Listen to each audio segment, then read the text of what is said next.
கந்தர் மலையா சிக்கந்தர் மலையா?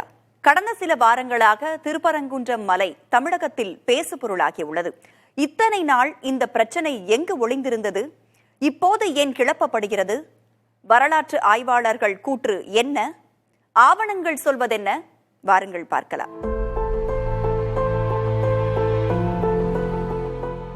170 acre பரப்பளவும் 3 kilometre சுற்றளவும் கொண்ட குன்றாக இருக்கிறது திருப்பரங்குன்றம்.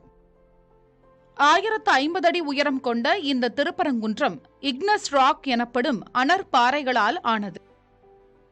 குன்றிருக்கும் இடமெல்லாம் குமரன் இருக்கும் இடமாக போற்றப்படும் தமிழ் கடவுளாம் முருகப்பெருமானின் முதற்படை வீடாக போற்றப்படுகிறது இந்த இடம்.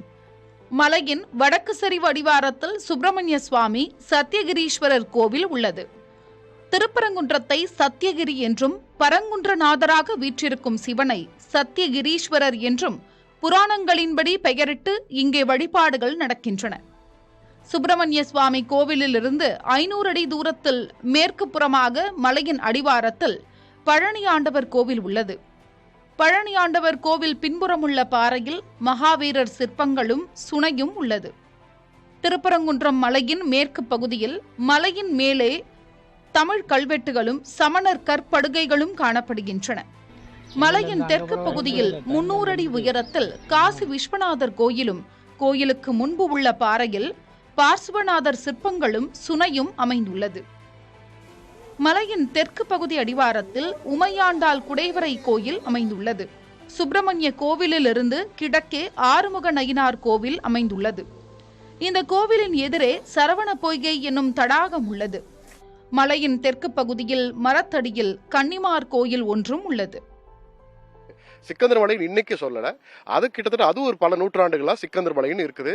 இது போகர் 7000 அப்படிங்கிற பாடல்ல, போகர் 18 சித்தர்கள்ல ஒருத்தர் போகர், அவர் எழுதிய போகர் 7000ங்கிற பாடல சப்தகாண்டத்திலேயே சிக்கந்தர் மலை அப்படிங்கிற மலையை பற்றி ஒரு குறிப்பிட்ட சிக்கந்தர் மலைக்கு நான் வந்தேன், சிக்கந்தர் ரிஷியினுடைய சமாதியை நான் கண்டேன்னு போகர் பதிவு செய்திருக்கிறாரு.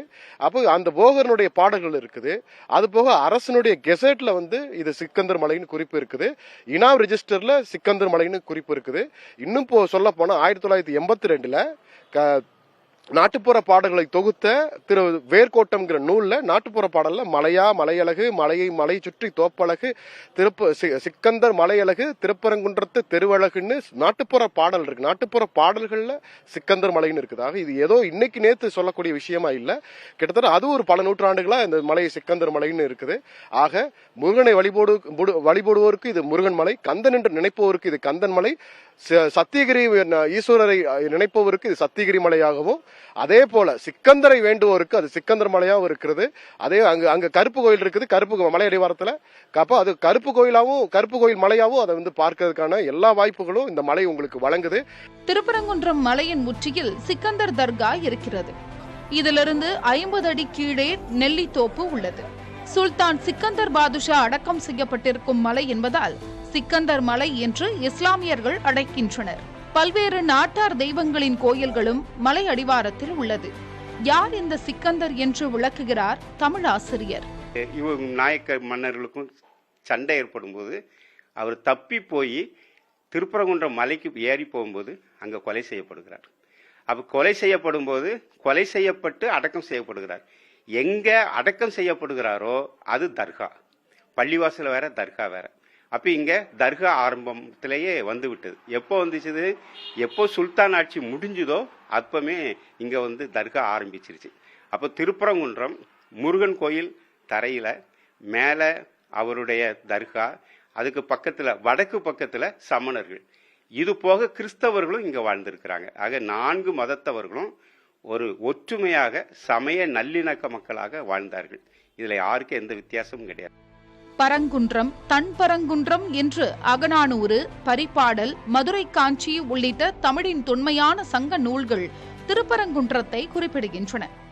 பரங்குன்றம், திருப்பரங்குன்றம் என்று தேவாரம், திருக்கோவை, பெரிய புராணம், கல்லாடம், திருப்புகழ் உள்ளிட்ட பக்தி இலக்கிய நூல்களும் பிற்கால இலக்கியங்களும் திருப்பரங்குன்றத்தை குறிப்பிடுகின்றன. திருப்பரங்கிரி, சத்தியகிரி, கந்தமலை, கந்தமாதனம், சுமந்தவனம், பராசலதலம், குமாரபுரி, விட்டணு துருவம் என பல பெயர்களை திருப்பரங்குன்றத்திற்கு புராணங்கள் வழங்குகின்றன. சமணர் கற்படுகைகள் அமைந்துள்ள மலைகளை பஞ்சபாண்டவர் மலை என அழைக்கும் வழக்கமும் உள்ளது. திருப்பரங்குன்றம் மலையடிவார கருப்பு கோயில், நாகம்மாள் கோயில், மலை மேல் உள்ள சிக்கந்தர் தர்கா கோவில் உள்ளிட்ட வழிபாட்டு தலங்களில் அசைவ உணவு என்பது நெடுங்கால வழக்கமாக உள்ளது.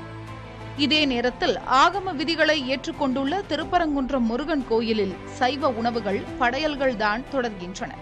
அதற்கு யாரும் குந்தகம் விளைவிக்கவில்லை என்கின்றனர் அந்த பகுதிவாசிகள். அத்துடன் மலையடிவாரத்தில் வசிக்கும் இந்து, முஸ்லிம், கிறிஸ்தவம் மற்றும் சமணர்கள் என 4 மதத்தினரும் சகோதரத்துவத்துடன் வாழ்ந்து வருவதாகவும் தங்களுக்குள் எந்த பிரச்சனையும் இல்லை என்றும் அவர்கள் கூறுகின்றனர். புதிய தலைமுறைக்காக ஒளிப்பதிவாளர் குணாவுடன் செய்தியாளர் பிரசன்ன வெங்கடேஷ்.